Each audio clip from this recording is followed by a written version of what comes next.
नमस्कार, welcome to the Panchatantra files.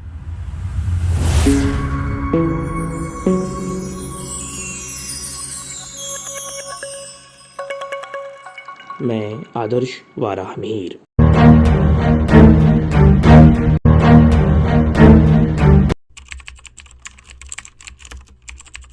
The story of match fixing, 22 कदम का लालच। यह series the 6th chapter of Indian cricket का चैप्टर 4 है। नमस्कार एंड हेलो एवरीवन। क्रिकेट का वो भूचाल जिसमें पूर्व कप्तान मोहम्मद अजहरुद्दीन व अजय शर्मा पर लाइफ टाइम बैन लग गया। शानदार ऑलराउंडर अजय जडेजा पर 5 साल का बैन लगा। विकेटकीपर बल्लेबाज नयन मोगिया और कपिल देव तक पर आरोप लगे। सचिन तेंदुलकर व संजय मांजरेकर को इसमें घसीटा गया। तहलका मैगजीन और उसका स्टिंग ऑपरेशन, और फिर मनोज प्रभाकर पर ban. The 6 chapters of Indian cricket की ये चौथी सीरीज में हम आपका स्वागत करते हैं। बात शुरू होती है साल 1999-2000 में। दक्षिण अफ्रीका की क्रिकेट टीम भारतीय दौरे पर आई थी। उसी समय अप्रैल 2000 में दिल्ली पुलिस ने भारतीय बुकी संजीव चावला और दक्षिण अफ्रीका के कप्तान हैंसी क्रोनियो के बीच कुछ बातचीत इंटरसेप्ट करती है। साथ ही उस पर मैच फिक्सिंग के आरोप भी लगाती है। लेकिन दक्षिण अफ्रीका की सरकार ने भारतीय एजेंसियों की जांच में अपने खिलाड़ियों को शामिल करने से इनकार कर दिया। 11 अप्रैल 2000 एक कोर्ट ऑफ इंक्वायरी में हैंसी क्रोनियो ने यह स्वीकार कर लिया। उन्होंने क्रिकेट दक्षिण अफ्रीका के ऑफिशियल अली बशर को 10 से 15 हजार डॉलर के बदले वनडे मैचों से संबंधित जानकारी साझा करने की बात स्वीकार की। क्रोनियो को उसी दिन कप्तान के पद से हटा दिया गया। 28 अप्रैल 2000 को भारत सरकार ने सीबीआई को मामला देते हुए यह पता करने को कहा कि कहीं भारतीय प्लेयर तो इसमें इन्वॉल्व नहीं हैं। 4 मई 2000 को बीसीसीआई के पूर्व अध्यक्ष आईएस बिंद्रा ने यह बताया कि मनोज प्रभाकर ने उन्हें बताया है कि कपिल देव ने मनोज प्रभाकर को अंडर परफॉर्म करने को कहा था। ये खबर आते ही कपिल देव भावुक हो गए। वह एक इंटरव्यू के दौरान रोने लगे। मनोज प्रभाकर ने यह भी बताया था कि इन सब के बारे में सचिन तेंदुलकर व संजय मांजरेकर को पहले से पता था। सचिन ने इसका जवाब देना जरूरी नहीं समझा और संजय मांजरेकर ने इस बात पर साफ साफ मना कर दिया कि उन्हें इस बारे में कोई जानकारी नहीं है। इस पूरी घटना पर मनोज प्रभाकर से तहलका मैगजीन ने एक स्टिंग ऑपरेशन करवाया।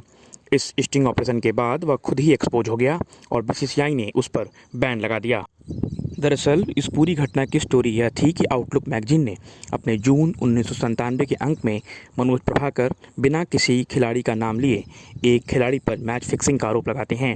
मनोज प्रभाकर के आरोपों से बौखलाई बीसीसीआई ने retired chief justice Jaswant Vishnu Chandrachud की अध्यक्षता में एक इन्वेस्टिगेशन समिति का गठन कर दिया।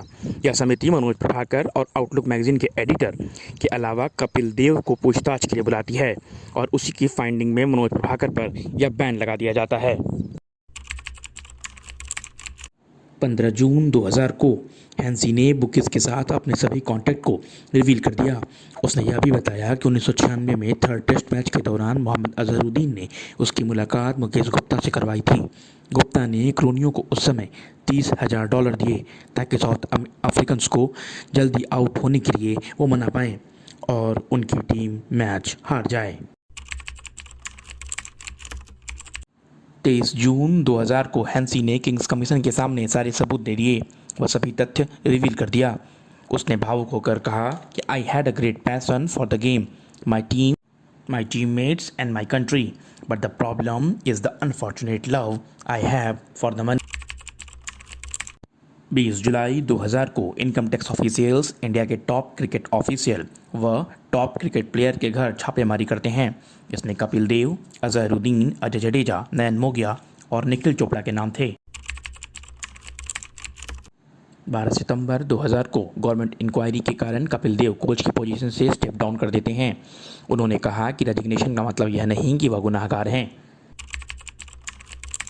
11 अक्टूबर 2000 को हैंसी को लाइफ टाइम बैन कर दिया गया। उन्होंने इसे कोर्ट में चैलेंज भी किया किंतु ये रिक्वेस्ट डिसमिस कर दी गई। इसके कुछ दिन बाद ही 2002 में एक प्लेन क्रैश में उनकी मौत हो गई। आगे चलकर सीबीआई की रिपोर्ट में यह बात पता चलती है कि मोहम्मद अजहरुद्दीन ने अजय जडेजा के साथ मिलकर मैच फिक्सिंग की थी। इस रिपोर्ट में सीबीआई ने यह भी बताया कि उन्हें कपिल देव के खिलाफ कोई ठोस सबूत नहीं मिले हैं। 27 नवंबर 2000 को बीसीसीआई की एंटी करप्शन यूनिट ने मोहम्मद अजहरुद्दीन को मैच फिक्सिंग केस में दोषी करार दिया। वहीं अजय जडेजा, मनोज प्रभाकर, अजय शर्मा को बुकीज के साथ लिंक का दोषी भी पाया। इस केस में नयन मोगिया पर कोई दोष साबित नहीं हुआ और वो बाइज्जत बरी हुए।